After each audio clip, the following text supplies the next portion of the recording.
Halo semua, perkenalkan saya Nilo Putri Canoviani. Pada kesempatan kali ini saya akan menjelaskan proses dan hasil perancangan redesain interior perkantoran swasta pada mata kuliah Studi Desain Interior 4 saya. Di mana pada perancangan redesain kantor swasta, lebih tepatnya konsultan arsitektur, pada PT Mandala Giri Karyatama. Lokasi perancangan, pemilihan set lokasi, di mana untuk mendapatkan set yang tepat dari 3 alternatif set di berbagai daerah, maka dilakukan analisis sehingga nantinya diperoleh satu site yang tepat untuk pengadaan perancangan redesain kantor swasta ini. Berdasarkan wilayah yang terpilih, terdapat 3 alternatif lokasi dalam perancangan kantor swasta. Alternatif set A yaitu pada PT Dharma Inti Karya yang berada di Jalan Karya Makmur, Blok Perintis nomor 88, Denpasar, Bali. Dan set B yaitu PT Eka Sarda Karya di Jalan Jepun, Gang 5, Dofeken, Kecamatan Tabanan, Kabupaten Tabanan, Bali. Dan set C yakni PT Mandala Giri Karyatama yang berlokasi di Pasekan nomor 18, Batu Bulan, Gianyar, Bali. Dan lokasi perancangan yang terpilih yakni sebuah bangunan kantor swasta yang berlokasi di Jalan Pasekan nomor 18, Batu Bulan, Kecamatan Sukuati, Kabupaten Gianyar. Lokasi saya terpilih berdasarkan pertimbangan yang dilakukan dengan memilih berdasarkan fungsi bangunan yang dirancang dengan memperhatikan tata letak fungsi bangunan, aksesibilitas lingkungan, geografis, dan kependudukan. Dengan suasana yang cukup tenang dengan tingkat kebisingan yang rendah sangat mendukung dalam perancangan. Adapun permasalahan dari perancangan kantor swasta ini di mana masyarakat yang saat ini sudah terpikirkan suasana kantor yang membuat tegang, stres, menakutkan, bahkan suasana yang terbilang tidak nyaman untuk bekerja juga, di mana desain kantor yang dianggap masyarakat saat ini tuh kurang ramah dan terkesan kaku, desain yang kurang mempertimbangkan psikologis user staff kantor juga.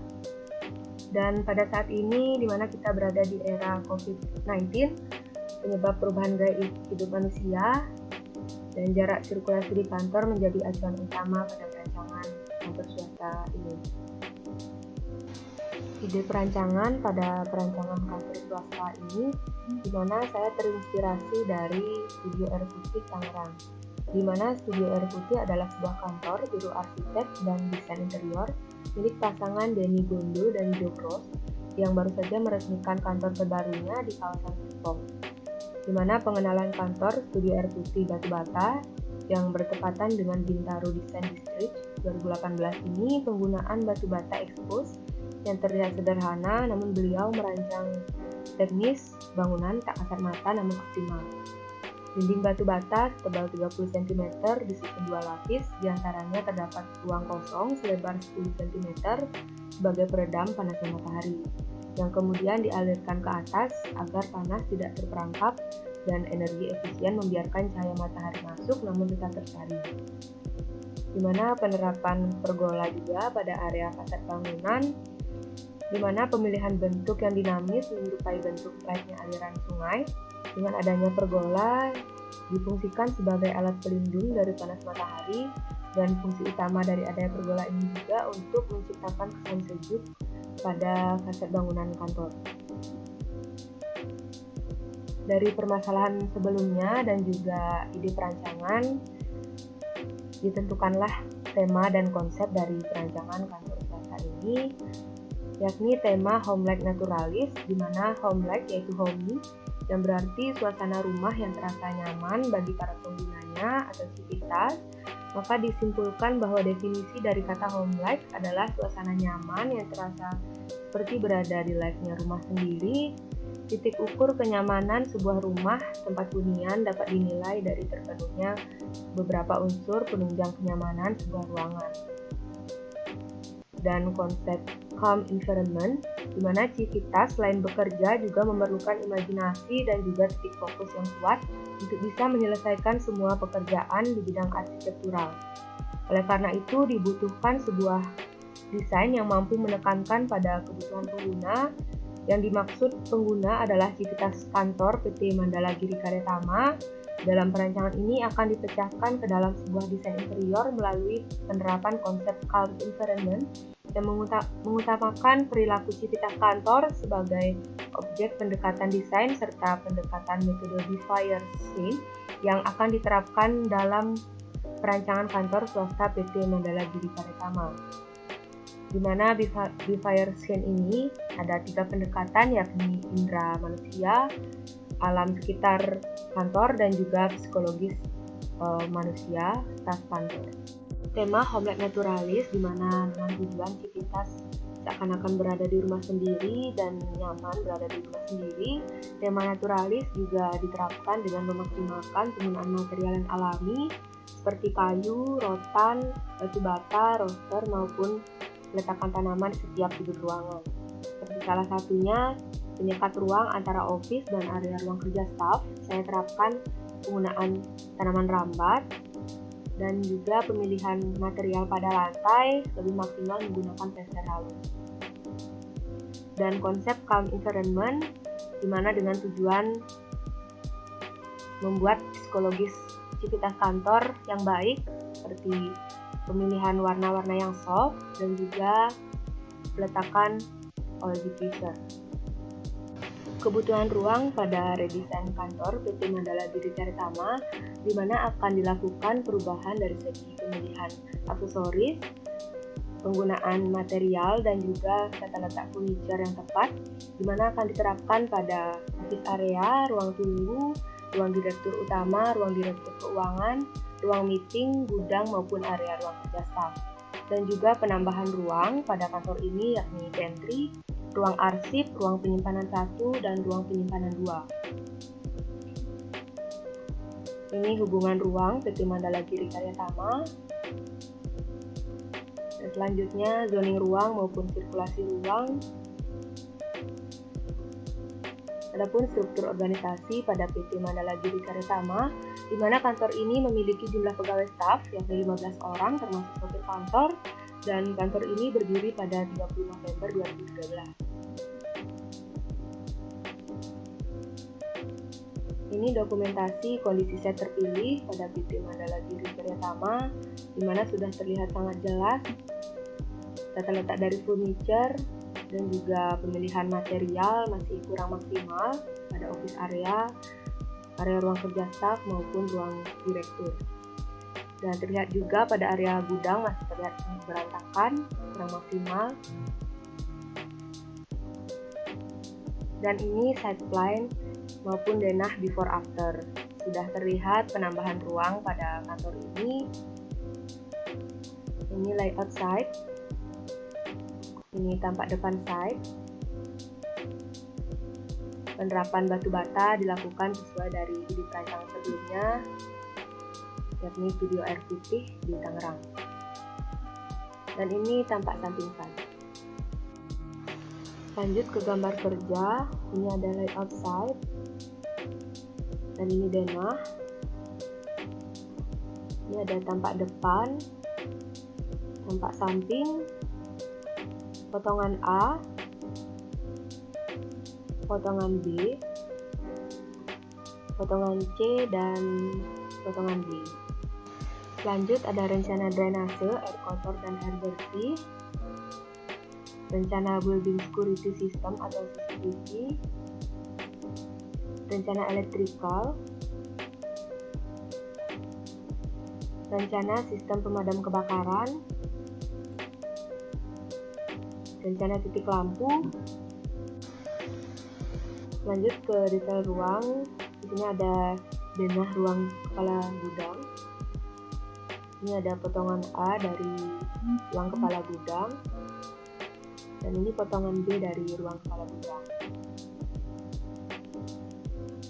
Dan selanjutnya ada detail ruang denah resepsionis. Ini ada potongan A-nya dan potongan B. Dan yang terakhir detail ruang dari denah ruang direktur utama, dimana ini potongan A-nya dan juga potongan B. Lanjut ke rencana aksesoris, dan ini detail aksesoris A5 yang terletak di ruang direktur utama, material yang digunakan yakni rotan. Dan yang kedua, aksesoris A10. Ini kap lampu yang diletakkan di office area. Material dominan juga rotan. Ini masih tampak samping dari detail aksesoris A10. Potongan A dan B. Dan ini detail rencana aksesoris A4 yang terletak di ruang direktur utama dan ruang direktur keuangan. Ini kap lampu juga material yang dominan yakni rotan. Ini potongan A. Dan selanjutnya rencana furniture. Dan ini furniture F3 yang diletakkan di area office. Material rotan juga dengan material kaki meja menggunakan kayu bengkirai finishing warna coklat wardrobe. Dan ini tampak samping kanan dan kiri. Ini tampak belakang. Dan selanjutnya potongan A dan B. Dan ini detail rencana furniture F4 backdrop dari office area menggunakan material bambu utuh dengan finishing glossy warna coklat kuning keemasan, dan juga pinggiran backdrop office dengan material kayu bengkirai finishing glossy warna coklat tua. Ini tampak belakang. Dan selanjutnya detail rencana furniture F8. Nakas ini saya letakkan di ruang direktur keuangan dan juga area locker staff. Material yang utama juga rotan dan menggunakan kayu bengkirai pada sisi nakas. Ini tampak depan dan tampak belakang. Ini potongan A dan B. Dan selanjutnya furniture F10 menggunakan material rotan juga yang dominan. Dan ini tampak samping dan belakang. Ini potongan A dan B dan juga detailnya.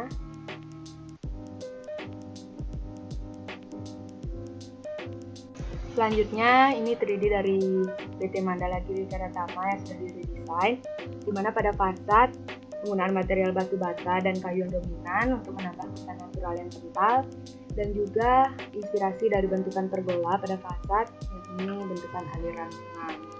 Selanjutnya 3D pada front office area, material yang dominan juga kayu dan rotan untuk menambah kesan natural lagi.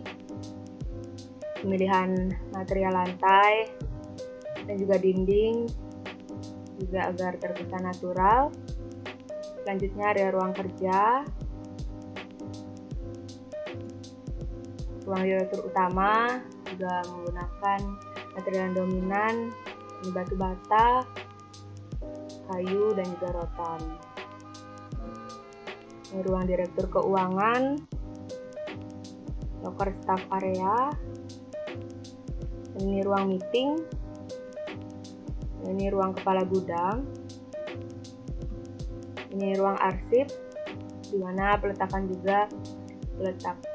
meja gambar manual. Selanjutnya ruang penyimpanan kering dan ruang penyimpanan basah. Pantry area, penempatan tanaman rambat sintetis juga. Selanjutnya lorong perbatasan antara area ruang kerja dan juga area gudang. Ini area gudang belakang, dan yang terakhir toilet area. Mungkin sekian yang dapat saya presentasikan. Terima kasih sebelumnya saya ucapkan kepada dosen pembimbing mata kuliah Studi Desain Interior 4, Bapak Kadek Pranajaya dan juga Bapak Dion. Akhir kata saya ucapkan terima kasih dan saya tutup dengan 3D animasi perancangan interior kantor swasta pada PT Mandala Giri Karatama.